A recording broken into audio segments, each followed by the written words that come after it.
There's this deep human thing, right? This need to explore, to figure out what's beyond what we can just see and touch. A real pull towards the unknown. Absolutely. And this whole idea of out-of-body experiences, of somehow stepping Mhm. outside ourselves, that's been a huge part of that fascination for ages. Exactly. And astral projection, that specific concept, it sits right in the middle of it all. The idea that, our consciousness, maybe an astral body, can actually leave our physical body and travel consciously. Right. It's a pretty wild idea when you first hear it. It is. And for you listening, if you're someone who likes to get a good handle on these kinds of intriguing topics pretty quickly, well, that's what we're aiming for today. We've got some material here that talks about how people supposedly do it, the techniques, what they claim to experience, and even some purported evidence. Yeah, so our mission, if you will, for this deep dive is really just to unpack the main ideas around astral projection based on these sources we have, get a sense of what the claims are. What questions pop up, and yeah, just get a clearer picture of what it's all supposed to be about. So if you've ever been curious, even a little bit, about exploring beyond our everyday senses, stick around. Okay, so let's start at the beginning. How do these sources actually define astral projection? Okay, so fundamentally, it's framed as a conscious out-of-body experience. The core idea is that there's a non-physical part of us, call it consciousness, soul, astral body, whatever, that can detach. Detach and go somewhere. Yeah, and travel, journey to other places while still being aware, still being you, just Yeah. not in your physical body.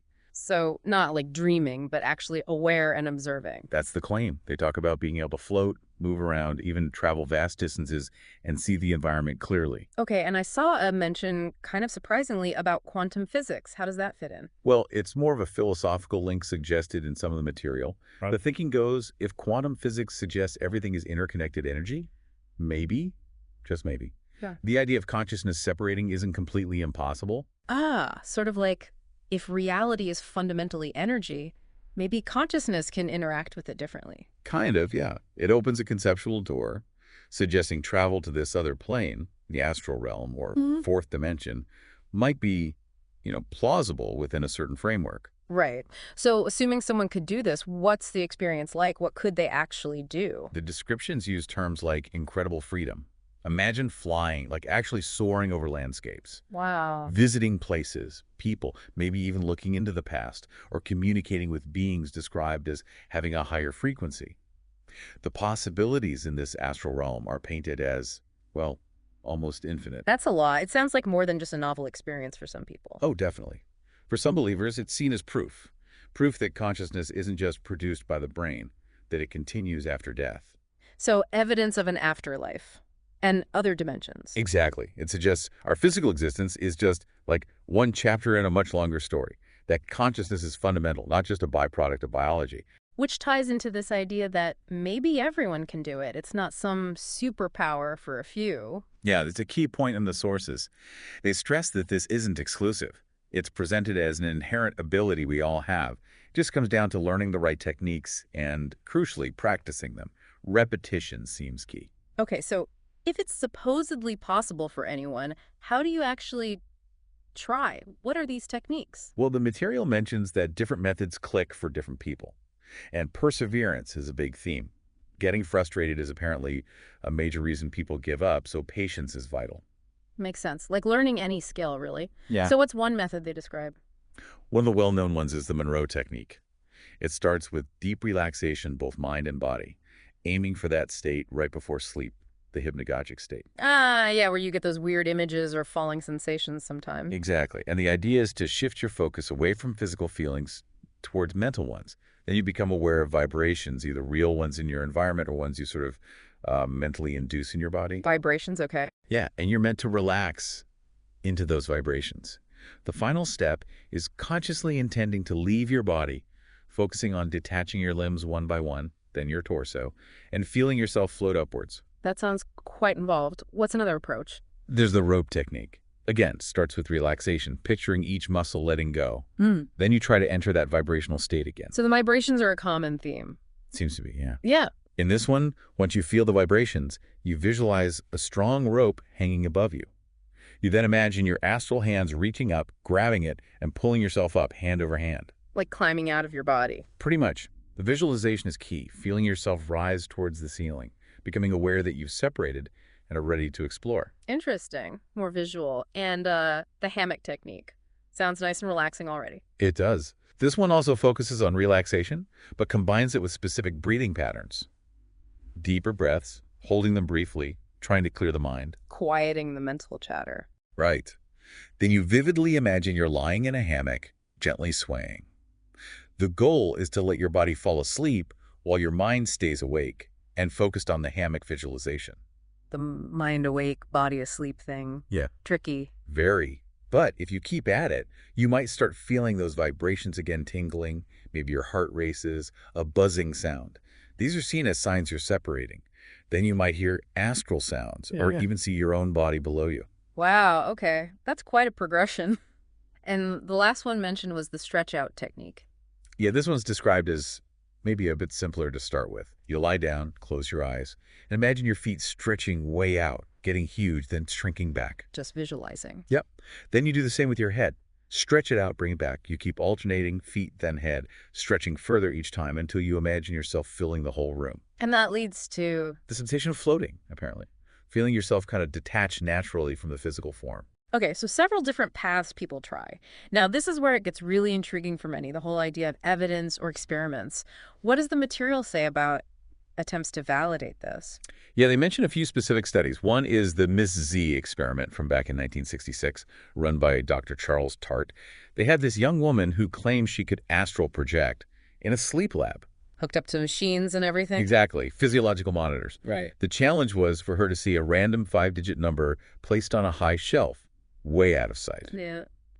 Did it work? Well, she reported seeing the lab clock while feeling herself drift out.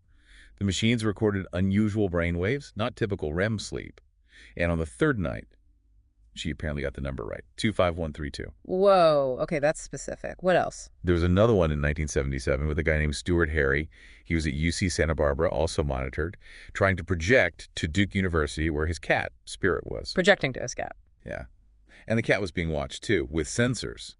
Observers noted that when Harry claimed he was projecting, the cat was calm. Other times, it was apparently agitated, meowing, trying to get out. Interesting correlation, though. Yeah. Could be other explanations, too. Of course.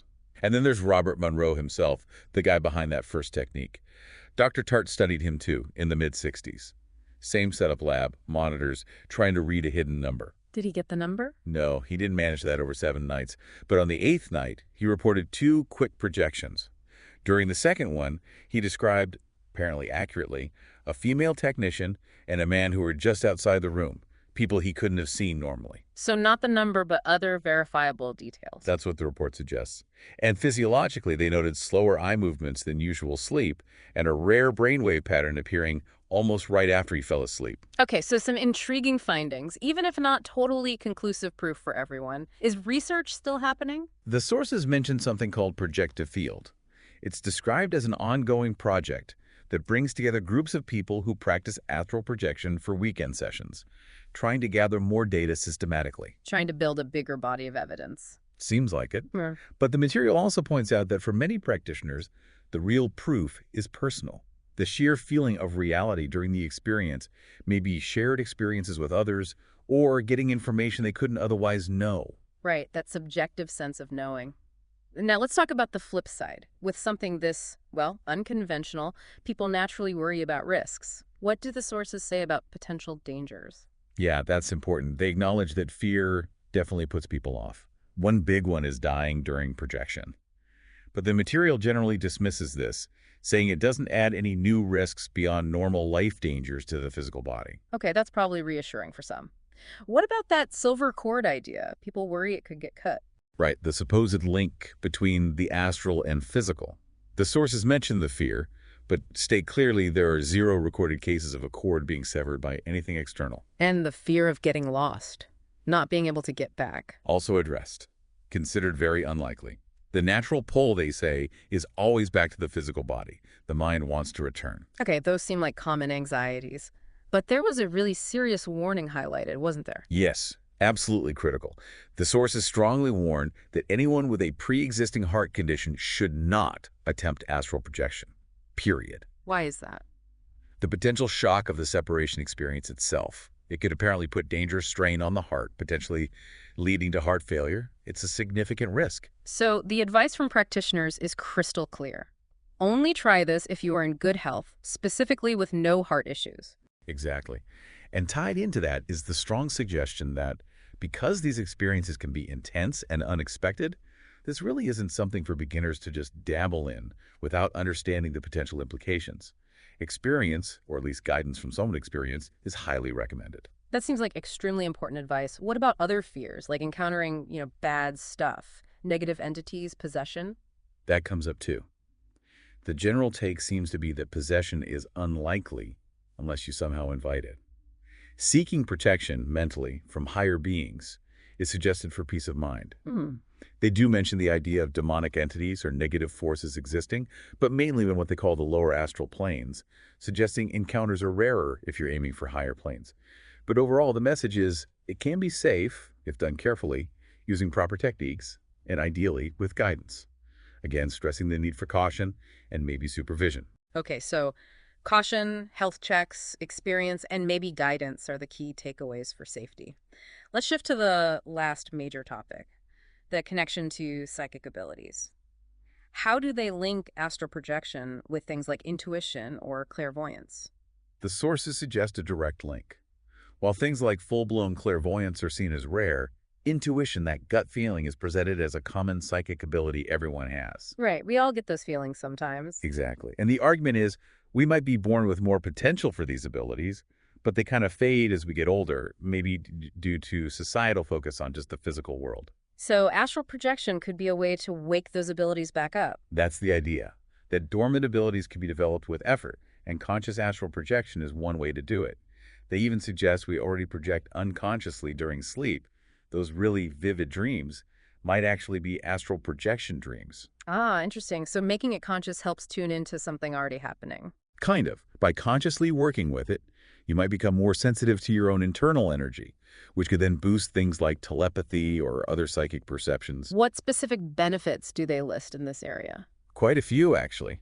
Things like increased intuition, obviously, something called auric sight, like seeing energy fields, clairvoyance, realizing your potential beyond just the physical. Deeper spirituality, too. Yeah, improved spirituality, connection, inner calm, better sleep, also more respect for life, better imagination, memory, intelligence.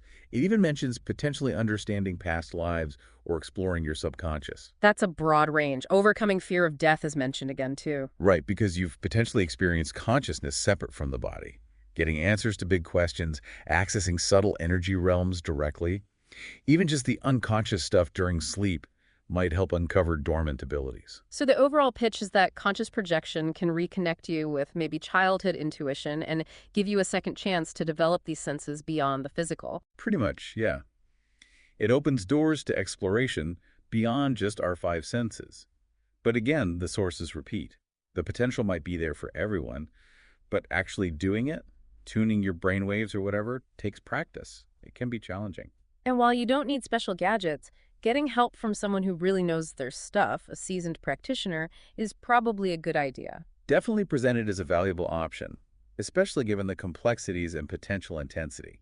Persistence is key, but so is informed, cautious practice. And again, that health warning about heart conditions is paramount, as is the general advice that this is better suited for those with some experience or guidance. Absolutely. Okay, so let's wrap up this deep dive. We've looked at the basic idea of astral projection, the different techniques people use, the kind of intriguing, if debated, evidence out there. But the potential risks, especially that crucial health warning, and this interesting connection drawn between projection and developing psychic abilities. We've tried to give you a solid overview based on the material we had to work with, acknowledging it's a complex and, for many, controversial topic. Yeah, it definitely touches on some big questions about consciousness and reality. So we leave you with this to think about. Considering everything we've discussed, the potential, the methods, the profound experiences people report, but also the cautions and the warnings. What does this persistent human desire to explore beyond our physical limits really tell us about ourselves, about our search for meaning, and how we even define existence? It's definitely something to mull over.